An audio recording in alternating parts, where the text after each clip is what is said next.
everybody, this is John Campbell from Real Combat Media Radio. Today I'm really excited to bring to you an exclusive interview with the IBF Junior Middleweight Champion of the World, Cornelius K9 Bundrage from Detroit, Michigan. Today we're talking to him about recent events and who he'd like to fight next. Hey, how you doing, buddy? You all right, Joe? Yeah, first of all, how are you today? Man, I'm fine. Yeah, it's recently been announced that you signed with Oscar De La Hoya's Golden Boy. How does that make you feel? I feel good, knowing that, I'm going to be a lot busier than I was previously. So, it's a good feeling, knowing that, damage is about to be done. You know that the WBC champ Canelo Alvarez is under Golden Boy. Do you think signing for Golden Boy is going to make this fight more likely to happen? I don't really know. I'm there. If he decides to want to fight, I can't force him to fight me. I can't put a gun to his head and say, hey, Canelo, man, you got to fight me. I'm not going to chase after nobody, even though they call me K9. I ain't about to chase him like a dog, Oh, yeah. I would love to fight, Canelo, any of the guys, Cotto, Austin Trout beat Cotto, Austin Trout, Floyd Mayweather, Manny Pacquiao, all the big heads. I want guys that, that I would get some recognition off if I beat them. Yeah. Now, you bring a lot of power and strength into the ring. Do you think this is why you've not got a massive fight just yet? Because you feel that you're an avoided fighter? Yeah, I think a lot of these fighters are scared to death to get in the ring with me. They want to see my birth certificate. Because, I don't fight like I'm 39 years old, so they waiting for me to get old, but it ain't going to happen. Yeah, when I get old, I'll be through with boxing. Yeah. At 39 years old, how do you keep yourself motivated? Oh, man, I didn't have a long amateur career, so I have a whole lot left. If I had a long amateur career, maybe I would be through with boxing right now. In my case, it wasn't for me, that I didn't have a lot of amateur fights. So that's what keeps me motivated, is I just want to bring more people to Jesus Christ. I want people to see with God all things are possible, no matter if he's 39 years old, no matter if he's tall, if he's short. With God, all things are possible. God is great, man, and that's what motivates me, the Lord, and my family. Now, one thing that stands out about you when you're in your ring is your build. You've got a really big, strong, athletic build. Now, how do you use that in a fight against guys that have got a bigger reach than you, for example?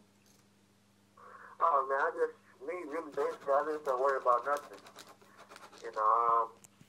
A lot of people doubt me. A lot of people think I can't do it, and I just, want to continue to prove people that, I can. Like I said, with God, all things are possible. I don't worry about if they're taller than me, if they can punch harder than me, if they're faster than me. My thing is to go out there and just to win. And, I'm willing just to win. And, the Bible says that whatever God give thy hands need to do, to do it with all your might. So I just go out there and just give my best and let God handle the rest. Yeah. Now, you're a fighter that's been on my radar for a long time, even though I'm from the UK, because I was a big fan of The Contender a few years ago. What sort of experience was that for you? Oh, man. The Contender was one of my best boxing experiences ever. It actually prepared me for fighting for a world title. That's like when I fought for a world title, it wasn't nothing to me because I had been on a big stage before, being on a Contender. I had millions and millions and millions and millions of fans that watched the show per week. And I became an instant celebrity, an instant star. Even before I even made millions of dollars or made any real big money, people knew who I was and loved me. So that really helped me to be prepared for the recognition and the sponsors and the fans and the media. It was just great for me. Basically, it was great. I don't know that. I had to sum it up. It was a good experience for me. What was it like to meet Sylvester Stallone and Sugar Ray Leonard and Oscar De La Hoya and get mentored off these guys? Oscar De La Hoya, I met him, right when I signed with Golden Boy, or when I fought Cody Spinks. I met Sugar Ray Leonard on a Contender. He was the host of the show. Sylvester Stallone, he was on the first season. I was on season 2. He had something to do with season 2, but I didn't meet him because he wasn't a part of the set. I think he was better off the set because he actually thought he was a boxer. He knew a lot about boxing, but, you just played Rocky Sylvester. So it was, it was just a little different. But, man, the Contender was, and then another thing I liked about the Contender, I actually got a chance to bring my wife, who's my wife now, but at that time was my fiance. She was able to be a part of the show. It showed that fighters are not just only fighters, and that's just it. A lot of people think he's a boxer. He's a boxer. He get hit in the head. He's down because he get hit in the head. Why would you want to get hit in the head? But fighters have regular lives, just like a regular person have a job, a life. It's a job, and we get paid to fight. And somebody might get paid to cut hair. The other person might be a doctor. The other person might be a lawyer. It's a job. And just because it's a job that we chose, why are we different from anybody else? I like to contend and appreciate that reality show because my son, who's 11 years old now, he was able to be on the show with me. We able to look back 10 years from now and see ourselves on TV as a family and how far we've come.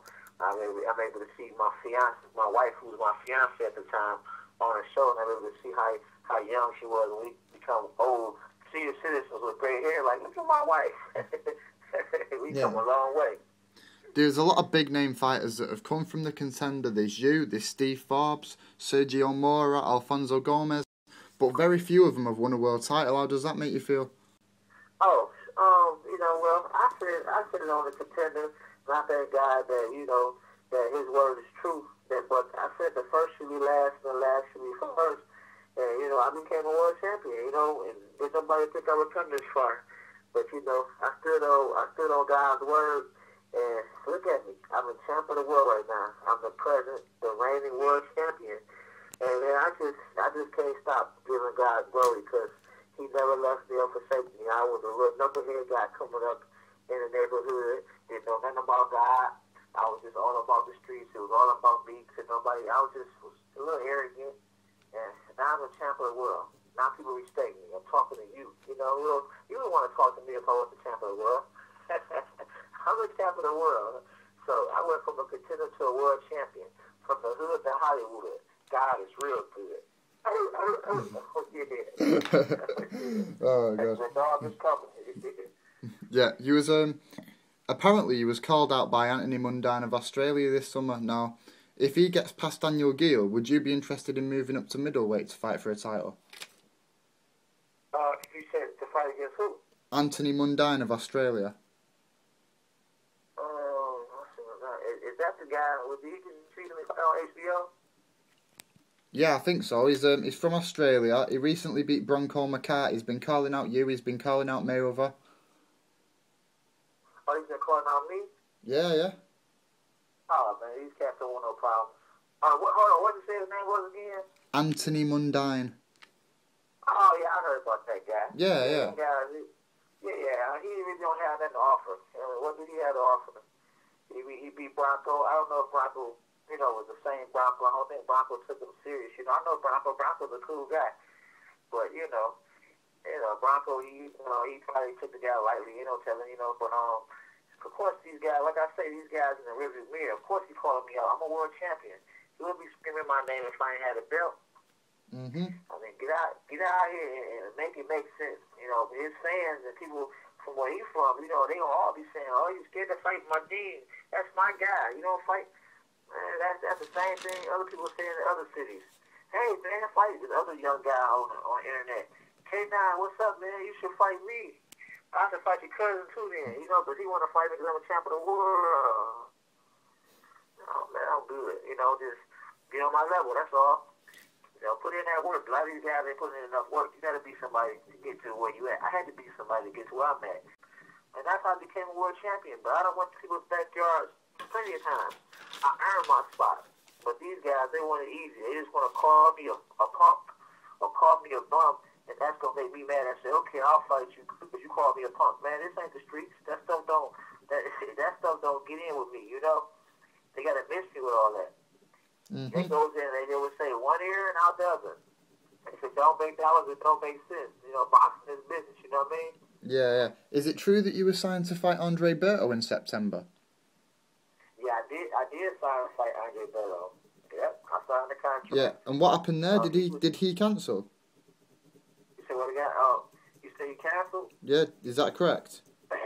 Of course.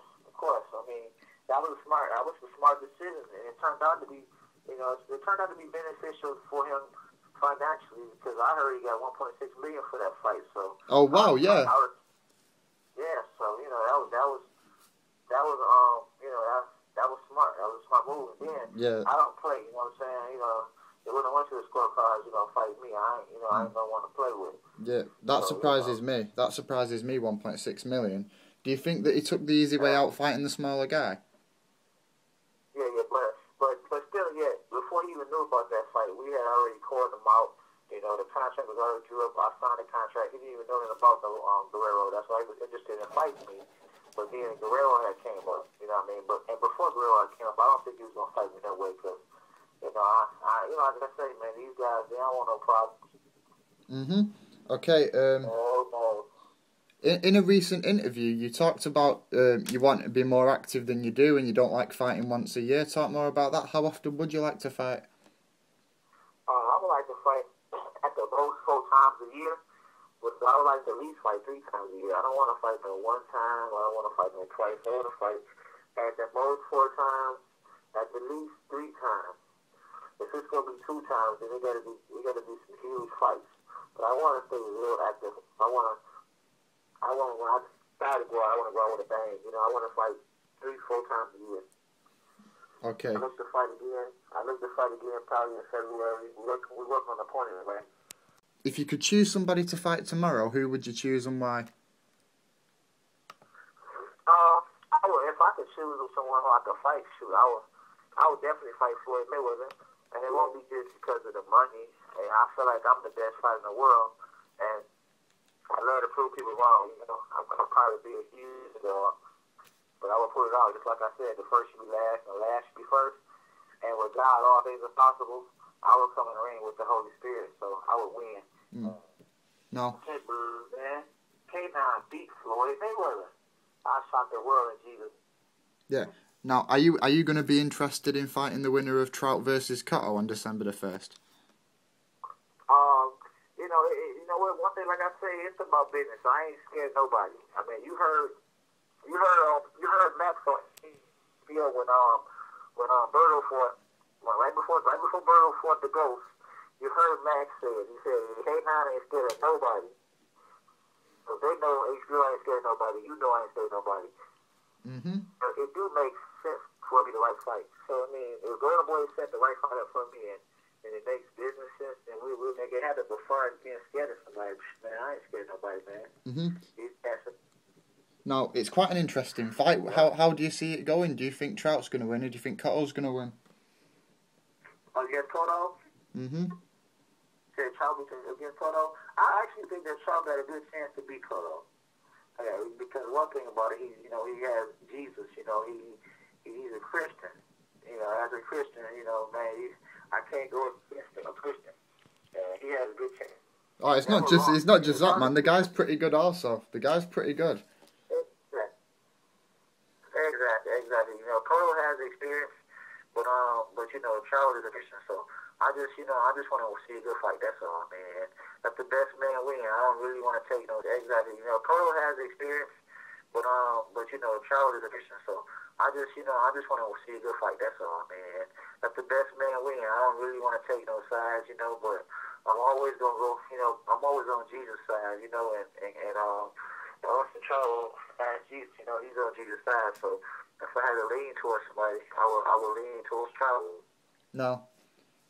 What do you make of the new KO King Keith Thurman winning Carlos Quintana last week, and what do you make of him? The Quintana guy, I don't know if he's as good as they're trying to make it to be. But at welterweight, I can still give a lot of guys problems. But at junior middleweight, he'll catch some problems, I believe, at junior middleweight because he won't be able to just go in there and just bully all the fighters in the junior middleweight division because, them guys is just as strong as him, if not stronger. But at welterweight, he probably a little too strong for those guys. Why he took the fight against Quintana at junior middleweight. But he was undefeated. He was himself, and he got confidence. And I think he was a good fighter. Yeah. Now, you won your world title against Corey Spinks in a 5th round fight. What happened? Why did the rematch happen? Because you got him out of there so early, so what's the point in fighting him again? Yeah, well, you know what? He worked his way up to the number 1 spot. He fought against Kupal for the mandatory, and he beat him. The winner between the mandatory between him and Kupal was the number 1 fighter to fight my belt, so that's no fight on first. Alright, cool. So he earned the shot. Yeah, he earned the shot. He didn't just give it to him. He did have to fight somebody, you know. Yeah, now you won the second fight by a 7th round knockout, sorry. Now, how did it feel to actually establish yourself as a world champion? Oh, well, you know, I give God the glory, man, because I can't do nothing without him. You know what? I'm just excited, man. I'm happy because I can see the future pretty good for me. I feel like 2013 is going to be a good year for me. I think this is like the first time in a long time, if not the first time I can remember in a long time, just period, that I'm just excited and happy. I mean, I'm finally eating a little bit better now than I was at first. I know I'm about to fight more fights. I mean, I believe that the truth is that, people get a chance to see me more. I'm just excited, man. I'm happy, man. I just feel good, man. My wife loves me. My sons, they love me. I got 2 sons, and when I'm in the ring, they got 2 guns. You see how diesel I am out here, man. I'm like, what up? These boys respect me, man. And I love that. And I love my peoples, man. My fans, the people that look up to me, man, and that keep me going too. They K9. K9. Right. It's just a lot of things that keep me going, man. You know. Who's your favorite fighter of all time and why? Favorite fighter of all time, why? I'm really not a fan of just one fighter, man. I just like to watch fight. I can watch a boxing match, and in a boxing match, this is a good match. You know what I'm saying? It inspired me to go do some push-ups. It inspired me to go run. When I used to watch the Rocky movies, they used to inspire me to go run, inspire me to want to be a boxer. So, it's just accumulation, man. I just like to watch boxing. I like to see a good fight, man. I like to see a guy with skills. You got guys like Floyd Mayweather. He's a good fighter. You just got a lot of good fighters out here, man. I mean, a lot of good fighters, and they don't get the recognition they should get. And boxing should be like it used to be. But brothers like me, and brothers like Bronner, brothers like Roy Jones with the commentating he does, and Max. It's just boxing ain't going nowhere. It's never gonna go nowhere. With guys like Sugar Robinson and Muhammad Ali and Joe Louis and them guys paved the way. Sugar Leonard, Tommy Hearns. Boxing never go nowhere. And I love boxing, but I don't like the business part. The business part of boxing, they need to clean that up. You got some good fighters, man, that get taken advantage of because they don't know the business part. Thank God that I know the business part now. I'm able to manage myself now. I heard he's a manager, and the manager knew that I needed him, and I didn't know how much I was getting. Yeah. Now, is there any message you'd like to send out to any fighters? Anyone you'd like to talk about on the air right now? Here's your chance. Okay. Yeah. Is there anybody that you'd like to talk to? Any fighters that you'd like to send a message to? Anyone you'd like to call out? Oh yeah, to the best fighters in the world, from 160 to 154, glove up. And we talking about the best fighters in the world. K9 telling you to glove up. See me in the ring, 2013. The dog is coming. Don't bark if you can't fight. Oh yeah. All right. Is there any social networking information, any Twitter, any Facebook that you'd like to send out to your fans? Oh yeah. If they want to reach, if you want to reach me, and I will respond. If you're talking like, don't bark if you can't bite. At K9 Boxing on Twitter. All right. Thank you very much. We're gonna leave that at a close.